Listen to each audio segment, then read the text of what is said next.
Hey, y'all. Welcome back to another episode of Growth Reframed. We are so happy you're here. Today, we're going to talk all about making decisions. And I think in life, there's so many times, there's so many things, there's so many different avenues, there's so many things pulling our attention that sometimes it can be difficult to know what to do next. We're in a new year and it's like, well, what should I do? What path should I take? Should I continue with this job or not? Should I take on this thing or not? Should I sign my kids up for karate and ballet or not? All types of decisions, not unique to us at all, that you have to make on a daily basis. I forget, honestly, the stat of how many different decisions you have to make in any given day. And a lot of us get so overwhelmed with that fact that we are almost paralyzed to what we need to do next. In the other day, I was telling Meg, I said, look, indecision is a decision. By sitting there and saying, I don't know what to do next, so I'm just going to sit on my hands and not do it, you're making a decision not to do those things. So indecision in itself is a decision, and I don't think we look at it that way. And so part of what we're going to talk about today is just understanding that even without all the answers, sometimes you just got to make the dang decision. Yes, of course you do. And it's funny because we were talking, I don't know, not that long ago, maybe a week ago, about something. And I said, hey, let's just take like 30 to 60 days. Let's just take 30 to 60 days. We'll think about it. Like, we don't even have to really talk about it. Let's just both internally digest this a little bit more. And in 30 to 60 days, we'll come back and we'll talk about it. Brandon's like, yeah, okay, I got you. Y'all know me, man. You know me too This well. boy, the next morning, it's like, hey, I thought about it. I don't need any more time to think about it. I'm in. We're good. Let's do this. And it was so funny because I was trying to give him all the time in the world. I guess I was trying to give him an out. I guess I was trying to allow him all kinds of time and space when he needed apparently one night rest to think about it. And I think that that's super common, that we just want to sit and weigh all the options as if we have all the infinite knowledge. And the fact is, no matter how long we let it sit, we don't have all the knowledge and we're not going to have all the knowledge. And so our decisions often are going to be made with only a portion of what we'll eventually come to find out. But unless we start, we won't ever know any of the rest. So at some point, it's time to start.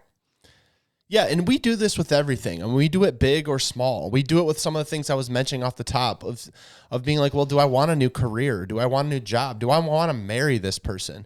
Do I want to have kids? Do I want to go on this vacation? I don't know. I mean, you can do it as big as you possibly want, down to as minuscule as you possibly want. And somewhere in between, we have some fear of making that decision. Because like I said on last week's episode, everything requires a sacrifice. You can't do anything without sacrifice. Even by us sitting here today recording this podcast, we're sacrificing our time to do something else. We're not out walking in the park. We're not going to see a movie. We're not working on something else that maybe could be more productive, but we don't really know. And I think we can only make the best decision we can possibly make with the information that's in front of us. And otherwise, we sit in this overwhelming moment of what ifs and shoulds and coulds. We don't know how it's going to turn out. And we end up overthinking the whole thing. Mm-hmm. Yeah, overthinking is a dangerous place because you can talk yourself into or out of anything pretty much. And sometimes that's a good thing. But I think that that's a good thing within reason. If you're sitting there thinking about a pretty minor decision for months and months and months, then you're just overthinking for the sake of overthinking. And I think, that was a lot of thanks, that it's really more of a procrastination than it is anything else. Mm-hmm. And there, of course, who you're going to marry. Yes, that's a big one. Should I leave my job? Yes, that's a big one. Clearly, that's a decision that needs a little bit more time. But many of the decisions we're making are not that big. Mm-hmm. And so a lot of times we're just using the, I don't know, and let me think about that more, and let me take the 30 to the 60 days as just a really convenient way to procrastinate. Yeah. It's the paralysis of analysis. That's how I like to say it. It's the paralysis of analysis. We will paralyze ourselves because there's so many different options of where to go. The fact is, how many perfect decisions have you ever made? Yeah. Where every single thing about that decision was perfect. Because think about it, y'all. Even if it was perfect in the moment, you don't know what the best thing is. Let's say you really thought forever about buying this car and you were like, yep, I can afford it. My budget's good. This is the perfect time. I'm going to buy. And the next day you get laid off. Does that make the decision any different? Like, you don't know. You only can make the decision based on what's in front of you. And it's not a perfect decision. But I think a lot of times we get paralyzed because we want it to be cut or dry. We want it to be A or B. We want to say, this is it. This is the perfect decision. So then we'll go get counsel from other people, and we'll go read the books, and we'll go do the research, and we'll go do all of these different things. And sometimes, y'all, that's fine in moderation, but you don't need to do that for anything and everything that you possibly take on.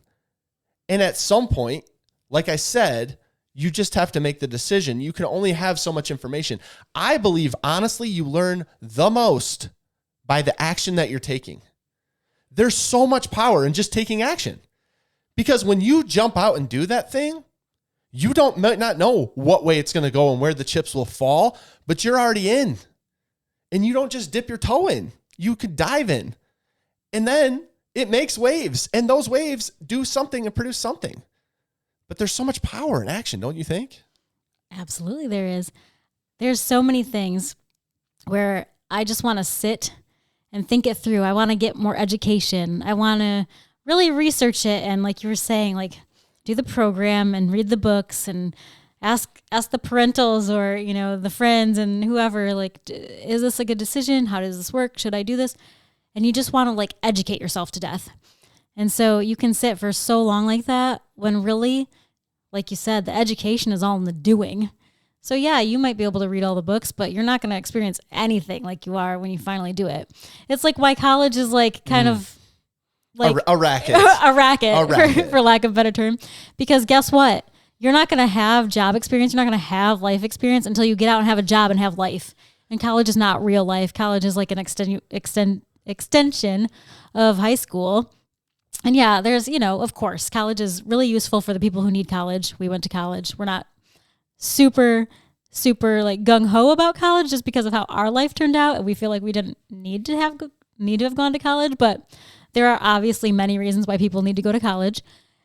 But I'm just saying, like, you and me, Bran, we could have been so much further, so much faster had we not gone to college. And so there are just certain decisions and certain things where like the education, the formal education mattered way less than the doing of the thing. Like we could have just learned faster by doing it. And I think that that's pretty applicable anywhere in life. You don't just watch somebody do something to learn to do it. Most people need to actually do it to learn it. And jumping in is the way. Yeah, you need that hands-on experience. I mean, for me, you could show me 1,000 times. You could talk it through. You could show me a manual. Until I get my hands on it and actually start doing it, I'm not going to learn. And I get everyone learns in different ways. And I don't want to sit here and crap on college, but like I was just reading an article the other day that professionals, kids that are going to college and spending ungodly amounts of money to go to college are coming out completely unprepared for the real world because it's not actually equipping them to do what they need to do. The best experiences I've seen is when you have real world experience, like in a co-op or whatever, that I can't even think of the word of what they call when you go out and have the on-the-job experience during the actual work. But even then, you don't get the real grasp of what it actually means and what you are actually doing. Meg and I are in a season. We're about to delve into a bunch of things. I have no idea how they're going to turn out. I have no idea what they're even going to be. I know I have a thought in my head of what they're going to be. But until I take the first step and the next step and the next step, I won't even know. And I don't have to know. You don't need the next 15 or 30 steps to take the first step. But I think a lot of times we think we do. And it's the perfect excuse for not doing it. And really, it's just fear. I mean, when it comes down to it, it's fear. It's fear that's stopping us. It's fear that's making us not decide at all. It's fear that's asking us to wait the 30 to 60 days. It's fear. We don't know how it'll turn out. We don't know if we're going to look stupid. We don't know if we're going to get into it and decide we hate it. We don't know if we're going to get into it and decide that this can't work because of 16 other reasons that we never even thought of. And all that planning and all that strategizing, we never even saw those 16 reasons. Not once. And I just think that there's so many reasons that we should go ahead and do it, but the fear is stronger in many circumstances and many, many examples. The fear just will eat you alive and help you decide to never start at all. Mm-hmm. Yeah, case in point, doing this podcast, coming on video, talking about the things that we believe. I'm not sitting here and advocating that you have to believe this. If you don't believe it out there, that's okay. You can do your own thing. But you put a target on your back by even putting yourself out there publicly and saying you have to do it because you're like, well, what will people think if I say this? How will they feel? We're about to delve into a bunch of things of doing things outside of our comfort zone, and I don't know where it's going to land. Yeah, I mean, this podcast for me was a huge, huge leap of faith because I was the most unlikely person ever to put my face on a camera, my voice on a podcast, to be any sort of opinion that goes out beyond these four walls. And yet here I am. I had to push through the fear because it was a very real fear. I mean, if you go back and listen to our original episodes, you will hear me umming like 1,000 times because I'm just so uncomfortable. I don't even want to talk. And now, I mean, I'm sure I sometimes, but it's not the way that I was because I'm just more comfortable now because I had to get through the fear to do what I wanted to do.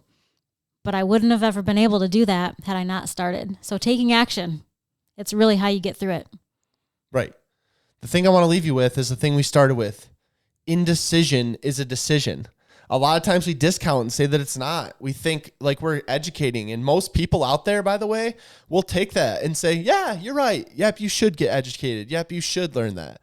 But at some point, you just got to push the dang button and record. You just got to go out and do the thing. You just got to try it and see. We're in a season where we're doing that. We're trying to figure that out. One of the decisions we made recently is we're going to do this podcast twice a month. Bi-weekly, is that right? I think that's bi-weekly. We're going to do this podcast bi-weekly. We're going to do it twice a month because we want to be intentional about what we want to explore. I have no idea if what we're going to do is going to be what we want to do or not. You know how I know or will know for sure? Doing it. So I challenge y'all to do it today. Reach out and do something that you've been wanting to do and quit putting it off because you feel like you don't know enough or you need to know more or you need to think about it more. I challenge you just to dive in and just see what happens. We love y'all. We'll see you next time.